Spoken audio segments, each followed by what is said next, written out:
Welcome to another episode of AnimeCons TV. We're your source for convention reports, news, cosplay tips, and all sorts of other things related to fan conventions. This week, we're coming to you guys with a con report from AnimeNEXT this year.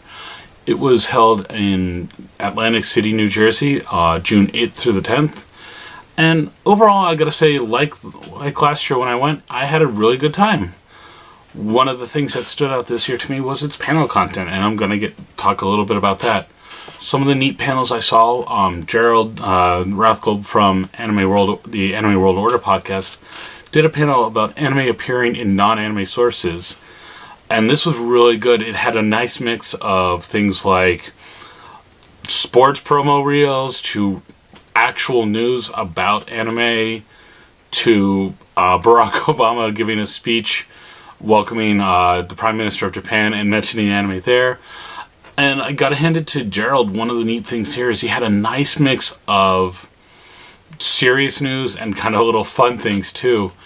And it really worked well together. Daryl Surratt, also from the Anime World Order podcast, had a panel remembering Isao Takahata from Studio Ghibli, who passed away this year. And again, one of the things I thought made this panel really shine was he showed that Takahata-san was a complicated individual. He made some really amazing artwork and through his films, but also took a long time and a lot of extra money to finish these projects.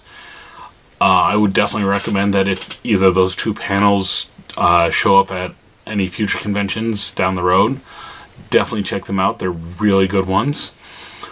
I also went to Evan Minto from the Anime Gamers podcast's Anime Burger Time, which was one I went to last year, and again, it's legendarily fun.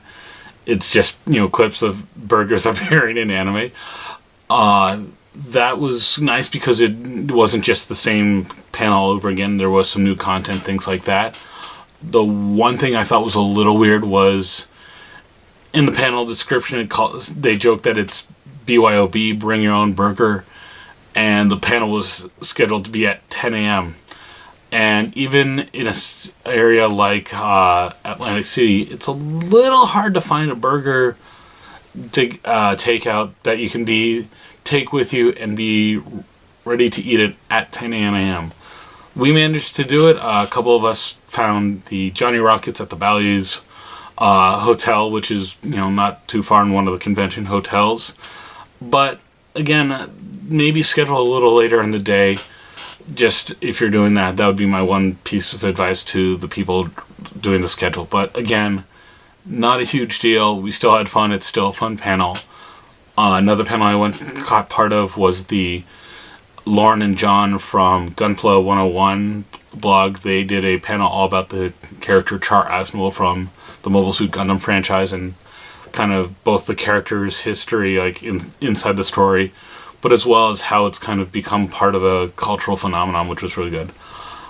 As someone who submitted a panel to the convention and actually did present a panel, I have to say that this year was really good. I mean, last year, you may remember, in our con report, a lot of us were saying that panels were kind of a disaster. People weren't getting notified if their panel had been accepted or not. Schedules didn't match. There was a whole mess of issues. And this year, they really had their work cut out for them to make panels better and make kind of the behind-the-scenes work of having a panels track come together. And the con did it. That's really awesome to see a con that has a definite issue they need to tackle and knock it out of the park with flying colors. So I got to give their panels staff credit there. Next up, some stuff that stood out to me was the dealer's room.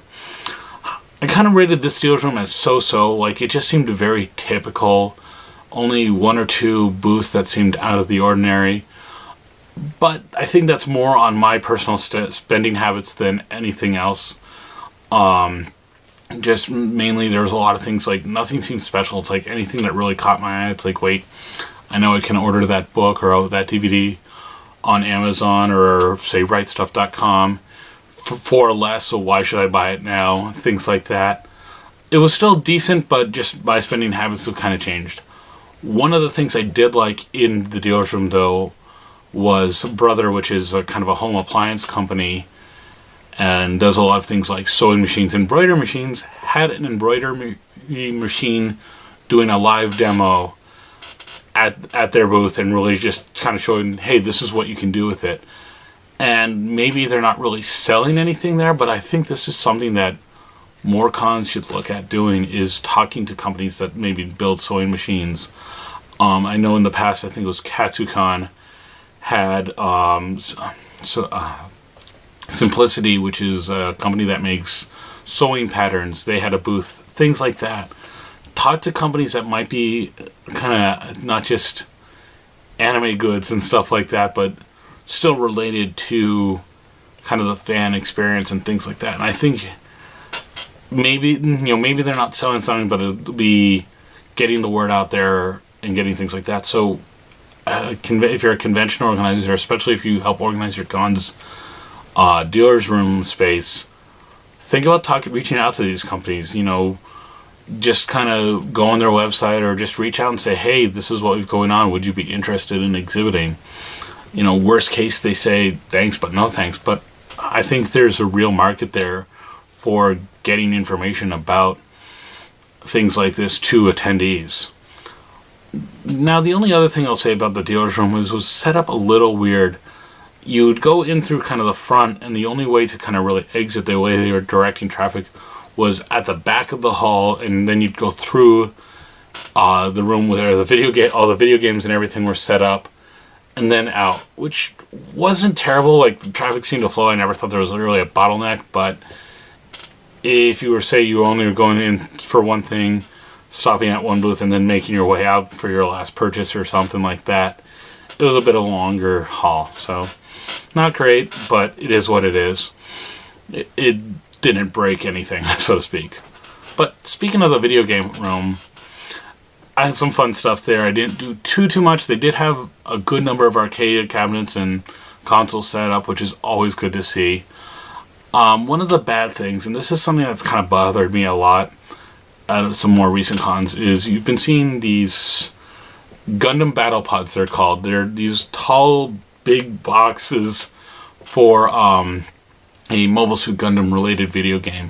And I've probably been seeing these at a bunch of cons lately, and I still have not had a chance to play it, because it seems like every time I go, there's always a line, and I know it does, you do play it for a little bit longer. It's a little bit longer than just sitting down for like an arcade game and doing a couple rounds and then switching out for the next person.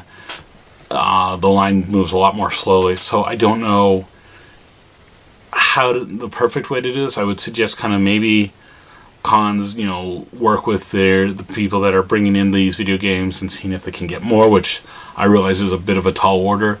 But another thing they can also look at is maybe doing something like a reservation system. You have like one or two, so you have 6 of these cabinets. You have 4 dedicated to kind of walk up, first come, first serve, things like that for people that are willing to wait in line. But maybe have like 2 that are on a reservation system, average out how much time it takes to play a game or something, like, say, maybe 10 minutes, and do like kind of a fast pass system saying, okay, you've come by, you've made a reservation for 2:30. Come by no later than 2:20. Be ready. Here's your ticket. You can't play without your ticket. Don't lose it. Things like that. And that way you get a chance to play, and you're not stuck waiting in line and possibly missing out on other things at the convention. So the other thing I'll mention about the video game is this was the first time I really kind of watched a video game tournament. I got knocked out of the first round of the Gundam Versus. It's another Gundam game because, yes, I like giant robots. But my friends, and I got to give the shout out to their name, Team Guntank, played it through the tournament all the way as the Guntank unit, which maybe we can get a little picture of it up here. It's not a great unit. It's kind of weak. It's kind of weird. It's not really anything you think of when you think of a Gundam, Mobile Suit, things like that. But they played through it the entire time and won, which is amazing. It was really fun to watch. But there were some issues there. So first off, the controls of the control setup within the consoles weren't set up properly. It was set up in a really poor way where whoever had like plugged in a different controller or something, like I think it was like a kind of like a arcade style joypad, had set it up to their custom settings, and they weren't restored back to the default setting, which is something they should have checked beforehand, because I know a couple of people were complaining that they, still did okay, but they couldn't do what they were expecting to do when they were pressing some of the certain buttons for some of the more complex moves. And that's a little frustrating. You say a good carpenter doesn't blame his tools, but when you're using a controller that's completely set up differently, it's a little frustrating, and it could have been easy to just check, not even 5 minutes beforehand, before you got people starting the tournament. So that was a little frustrating. They did fix it partway through, but it's, again, something that should have been addressed sooner. The other part about this tournament was they had it set up, they worked with a group to stream both the semi-final matches and the final match, which was cool because they had, could project it on screen. Friends of ours got to look at the stream later on and not only see what they did, but also listen to kind of the commentators make some comments about it and stuff like that. But it took, I want to say, almost an hour to switch over from the tables where they were playing the early matches to the area where they were setting up for the semifinal and final matches. And so there was a lot of just standing around waiting. I don't know if it was technical difficulty or what. I was with my friends that were waiting, and we didn't really get much of an update as to what was taking so long. And again, it seems like someone just along the way didn't set things up better sooner and things like that. It should have been pre-prepped, ready to go, and I don't know why it happened. But again, Team Guntank won, and that was really fun to see. And I'll comment on that too, because one of the things I saw that was really nice to see were all these teams that were playing up against each other. A match ended, both teams kept going up to each other, giving each other, nice handshakes. Hey, good game. Oh, it was awesome to see what you did. Things like that. And everyone in the tournament, maybe this was because it was a very niche group, because it's a game that's kind of waned in popularity. It's a small group. Everyone was super cordial, and as an attendee and someone who was in the tournament too, it was nice to see that. No one was a sore loser, no one was a sore winner. Everyone was just there to have fun and share it with each other, and that was really cool to see. So, next up, some of you are probably wondering how the first ever AnimeCons TV live panel went. Well, we will upload it fully soon. It's going to be on the AnimeCons TV Extras feed. I'll warn you now, it'll be about 90 minutes long, so just be prepared that you're going to have to sit through all of it if you want to check it out. I will say this much.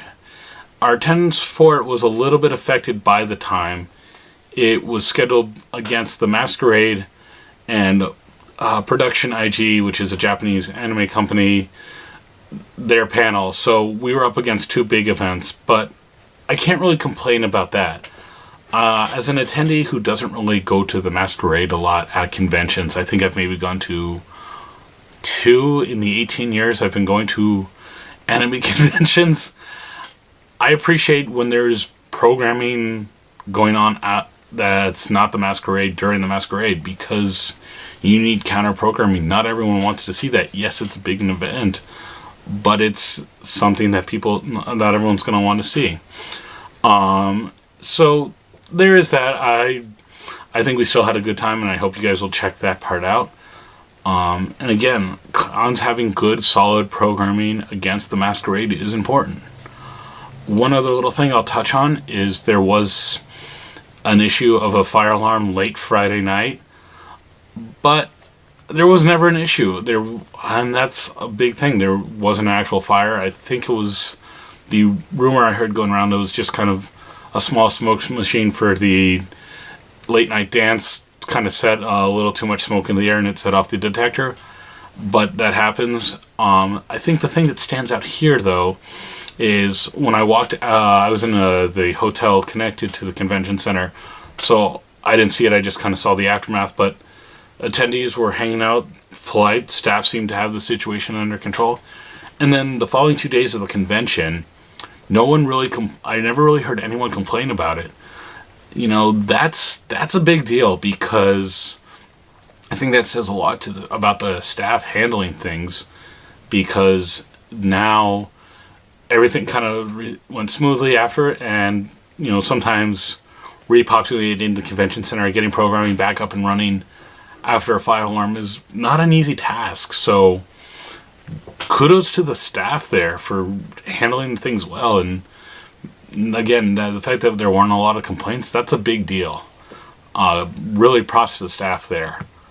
So I guess the next question is, will I go back to AnimeNEXT? And honestly, I will say most likely, yeah, I go because I started going back to this convention because I have a lot of friends that I know that attend it. But after 2 years, I really see why. One of the things that this con does really well, and it really showed this year especially, is it's really good at its panel track, especially its featured panelist tracks. They have a bunch of people that are kind of constants, that they've been featured panelists for several years, but they also get people that are not the same one every year. They get different people every so often, so there is shifting content. There's a variety of topics. There's a variety of content, things like that. So if you want to check out some good panels in a pretty relaxed setting, like I never really saw any panel that was super full. I think if anything, there was lines for the start, you know, before seating happened, but I never really saw any panel over capacity, which seems like a good process for the planning thing. So good job there. It's really one of these cons' strengths. And once again, I think I'm going to come back next year. I really had a good time. I want to see this con continue to thrive. It's been interesting to see, even just in the 2 years I've gone, how much more the community of like the hotels and restaurants have started really realizing that this convention is a good thing for the local businesses and stuff like that. And that's something that really is a relationship you build over time. So seeing it happen right now is a big plus, and I think both AnimeNEXT and Atlantic City only stand to benefit from continuing to nurture that relationship. So if you went to AnimeNEXT and you have some thoughts, don't forget to shout us out. You shout out us. You can send us an email at podcast@animecons.tv. You can leave a comment on this on YouTube, or, you know, shout out us on Twitter at AnimeConsTV, and we're also at AnimeConsTV on all sorts of other social media. And I'm Doug Wilder, and we'll see you again soon.